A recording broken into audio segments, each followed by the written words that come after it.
بين أخويكم واتقوا الله لعلكم ترحمون. Ini puncak tertingginya. Ini puncak kemuliaannya. Dan pahalanya lebih dibandingkan dengan yang pertama tadi. Melebihi kemuliaan dengan yang kedua tadi. Jika Anda mampu menjadi yang ketiga ini, Bapak Ibu, pertama, orang ini akan dimuliakan selama hidup di dunia. Dan barokahnya, barokah orang ini bukan hanya untuk dirinya saja, tapi untuk lingkungan sekitarannya. Kalau Anda bisa baca Quran lancar, mungkin manfaat untuk Anda saja. Yang lain belum tentu. Kalau Anda bisa tilawah Al-Quran, manfaatnya terbatas. Belum tentu banyak orang. Tapi kalau Anda bisa menjadi yang ketiga ini, Allahu Akbar. Ibu bapak Anda akan disanjung. Keluarga Anda akan ikut terhormat. Kemuliaan akan diturunkan saat di dunia. Satu. Nanti saya beri contoh. Dua. Jasadnya dijanjikan oleh Nabi SAW akan dijaga di alam kubur, tidak akan pernah dimakan tanah. Sampai hari kiamat. Dijaga di alam kubur. Dua. Tiga.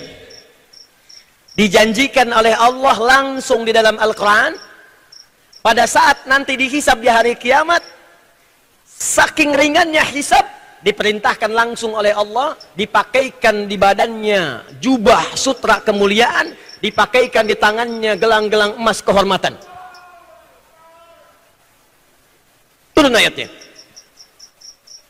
Kemudian sebelum dia masuk surga, dimintakan oleh Qurannya, ya Allah berikan perhiasan kepada dirinya untuk membedakan dia dengan orang-orang yang beramal selain amalan ini. Lalu yang paling dahsyat, ini yang hebat, Allah memanggil kedua orang tuanya, ibu yang telah mengandungnya, bapak yang telah merawatnya. Dipanggil kemudian, kalau dia beriman, beramal soleh, lalu diberikanlah mahkota di tangan anak ini untuk dipakaikan di kepala kedua orang tuanya di hadapan semua penduduk langit dan bumi yang hadir pada saat itu. Jadi kalau Anda dimuliakan di dunia, di Jakarta ini, belum tentu di Bandung melihat kita. Dimuliakan se-Indonesia, belum tentu di Brunei mengetahui kemuliaan kita. Dimuliakan se-Asia, belum tentu di Amerika mengenal kita.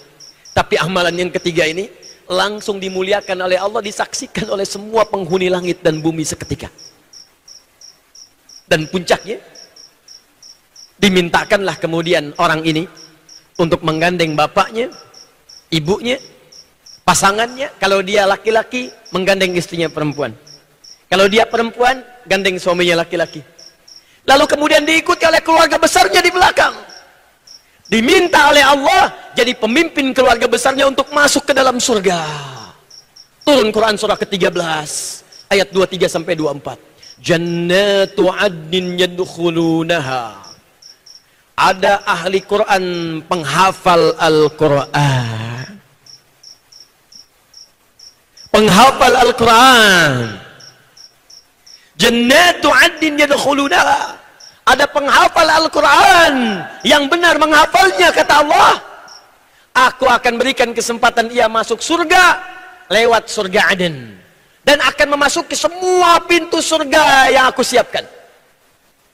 Jadi ada orang yang masuk pintu Ar-Rayyan saja ahli puasa, ada orang masuk pintu tahajud ahli tahajud, ada orang masuk pintu sedekah ahli sedekah, 8 pintu surga. Tapi ahli Al-Quran, kata Allah, yang ini dia akan masuk ke semua pintu surga itu lewat surga Aden. Ayatnya belum selesai. Wa man salaha min abaihim, bapaknya yang soleh, ibunya yang soleh, yang sabar mendidik anaknya jadi ahli Quran, yang sabar menghafal Quran bersama anaknya. Bapaknya belum hafal, anaknya hafal. Bapak cuma 1 juz, anak 30 juz.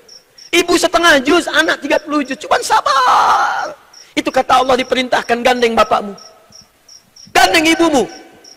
Quranmu memberikan syafaat kepada kedua orang tuamu yang sabar dalam mendidikmu. Wa azwajihim, dan pasangan-pasangan mereka. Jadi kalau suami gandeng istri, istri gandeng suami. Wa dzurriyyatihim, dan semua anak keturunan mereka di belakang. Wal malaikatu yadkhuluna alaihim min kulli bab. Dan mereka diparadekan melewati semua pintu surga, disambut oleh semua malaikat. Salamun alaikum bima sabartum. Dikatakan kepada keluarga besar ini, kata para malaikat semuanya, selamat, selamat bisa lewat sini karena Anda sabar selama di dunia. Sabar.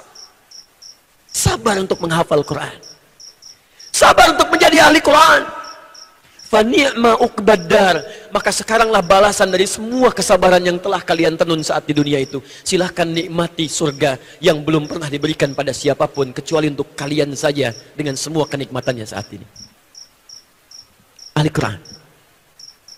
Yang ketiga adalah ahli Quran yang berusaha mengupgrade dirinya pada tingkat yang ketiga, yaitu menjadi penghafal Al-Quran. Penghafal Quran. Beda Pak, lain Bu. Dah.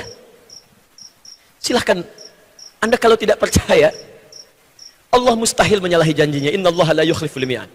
Nabi mustahil keterangannya keliru, mustahil. Beliau shadiqul amin.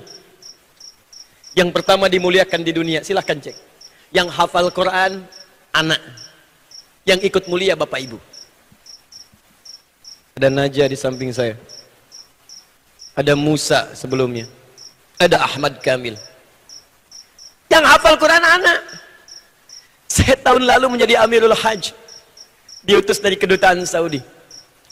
Untuk membawa 350 orang berhaji. Spesial khusus. Mereka tidak bayar. Tidak nunggu ONH. ONH plus. Lebih daripada yang plus. Lebih daripada yang biasa. Begitu berangkat ke sana saya pikir siapa yang saya bawa? Allah di antara mereka ahli Quran. Yang hafal Quran, Ahmad dan Kamil, dua anak kecil. Yang ikut hajinya, ibunya, gurunya, perawatnya, teman-temannya. Yang hafal Quran anak kecil dari Kalimantan. Yang ikut kemudian hajinya, bapaknya, ibunya, saudaranya. Jadi kalau sudah ada ahli Quran di rumah kita, ahli Quran di kampung kita, ahli Quran di kota kita, maka Quran akan memberikan cahaya kepada semua yang ada di lingkungan orang itu. Quran diturunkan oleh Allah lewat malaikat Jibril. Malaikat Jibril naik status menjadi Sayyidul Malaikah, pemimpin semua malaikat. Quran diturunkan pada Nabi Muhammad. Nabi Muhammad langsung naik status menjadi Sayyidul Anbiya wal Mursalin. Quran turun hari Jumat, Jumatnya menjadi Sayyidul Ayyam. Quran turun di satu malam, malamnya menjadi Lailatul Qadar. Quran turun di Mekah, Mekahnya diberkahi. Yang tidak ada di situ. Quran turun di Yasrib, Yasribnya berubah menjadi Madinah Al-Munawwarah. Quran turun dimanapun, dia akan memberikan cahaya kepada orang yang hadir di sekitarannya. Tapi apakah semua penghafal Quran bisa mendapatkan kemuliaan itu? Tidak. Karena kata Allah, penghafal Quran dibagi kepada 3 bagian. 1. Penghafal Quran yang keliru, hafal 30 juz, tapi keliru menghafalnya. Bukan keliru bacaan, bacaannya fasih, benar makhrajnya, benar sifat hurufnya, sempurna, nggak ada yang salah. Cuman sayang kata Allah, ada yang zalim dalam perilakunya. Nanti kita baca ayatnya. 2. Penghafal Quran yang baru bisa menghafal belum bisa beramal. 3. Ini yang sedang kita akan capai insya Allah. Penghafal Quran yang hafal Qurannya dan bersegera berbuat baik dengan mengamalkan isi kandungan Qurannya. Maka turunlah Quran surah ke-35 Fatir ayat ke-32. Paling kiri sebelah atas di mushaf. Lihat kalimatnya. Thumma awrathnal kitaba alladhina astafaina min ibadina. Kemudian kami akan wariskan Al-Quran kepada hamba-hamba yang kami pilih. Kalau ada kalimat seperti ini, maksudnya bukan batasan, maksudnya Anda jadilah bagian orang yang elit ini. Ayo ikut. Ini khitabnya di ilmu balaghah namanya ajakan. Bukan informasi, bukan sekedar info. Oh berarti saya tidak terpilih, bukan begitu cara menyempurnakannya. Bukan begitu cara memahaminya. Kata Allah, saya akan pilih di antara hambaku untuk saya wariskan Al-Quran. Nah kita jadilah bagian hamba yang dipilih itu. Caranya ikhtiar. Siapa hamba-hamba itu? Kata Allah sayang, faminhum muqtasid. Sudah saya pilih, Cuman sayang nggak sempurna dia dalam menunaikannya, menyelewengkan ayat-ayat yang dia hafalkan. Satu, zalimun linafsi, penghafal Quran yang zalim. Zalim menempatkan sesuatu bukan pada tempatnya. Gelas untuk minum, gayung untuk mandi. Ada orang minum pakai gayung, mandi pakai gelas. Zalim. Ada orang hafal qul huwallahu ahad, Allahus samad. Qul huwallahu ahad, katakan hanya Allah Tuhan yang esa. Hafal suratnya. Sempurna bacaannya, nggak ada yang salah. Kemudian makhrajnya, sifat hurufnya, madnya, waqaf ibtidaknya, sampai gharib muskilahnya, nggak ada yang salah. Cuman sayang hafalan itu tidak digunakan dalam hidupnya. Lisannya bisa mengatakan semua agama sama, menuju pada Tuhan yang sama. Cuman caranya beda-beda. Zalimun li nafsi. Jadi tidak sama antara perkataan dengan perilaku, tidak sama antara perilaku perkataan dengan ayat Quran yang dia hafalkan. Zalim. Nah, yang begini kita doakan. Ajaran kita mengajak, bukan mengejek. Saya tidak pernah mengajarkan Anda untuk mengejek orang lain. Ya, merangkul bukan memukul. Ada orang salah, mungkin kurang ilmu, kita luruskan, sampaikan sudah. Doakan dengan baik supaya dia berubah. Apa ada di antara kita menginginkan saudaranya masuk neraka? Jangan cari musuh ya. Cukup setan jadi musuh kita sudah berat. Jangan cari yang lain. Ya, cukup satu saja, setan sampai hari kiamat. Dua, wa minhum muqtasid. Ada penghafal Quran yang paket hemat. Paket hemat, hemat untuk dirinya saja, belum bisa berbagi.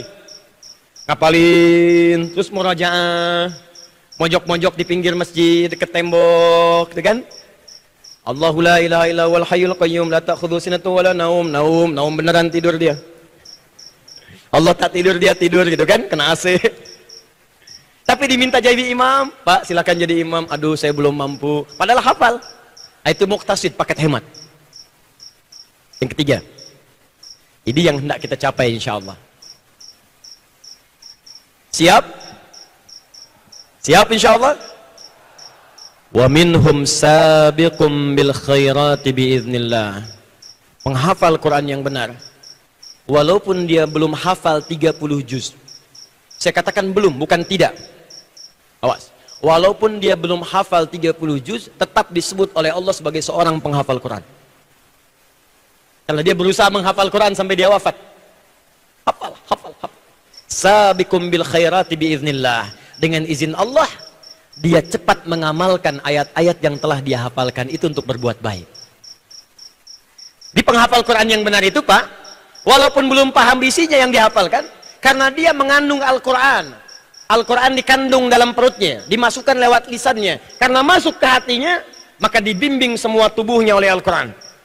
Begitu melihat ayat mata, hadir membimbing matanya. Qul lil mu'minina yaghuddu min absarihim. Katakan pada pria beriman, matanya hanya boleh melihat yang baik saja, yang tak baik palingkan. Ketika dia akan bicara ayat Quran tentang lisan, membimbing lisannya. Ya ayyuhalladzina amanu la yaskhar qaumin qaum. Hei orang-orang beriman, jangan gunakan lisanmu untuk pandai mencela orang lain. La yaghtab ba'dukum ba'da, jangan saling bergosip satu dengan yang lainnya. Membimbing langkah kakinya, wala tamshi fil ardi maraha. Jangan engkau berjalan dengan sombong di muka bumi.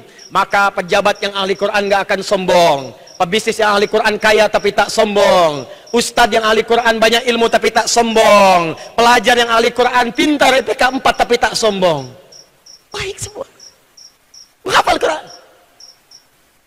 Nah, bagaimana mendapatkan kriteria yang ketiga ini? Itu yang coba kita turunkan, dan tawarannya sangat menarik dalam Al-Quran. Kata Allah, kalau Anda serius, aku jadikan semua hafalan itu mudah. Dalam sekejap Anda bisa menghafalkannya.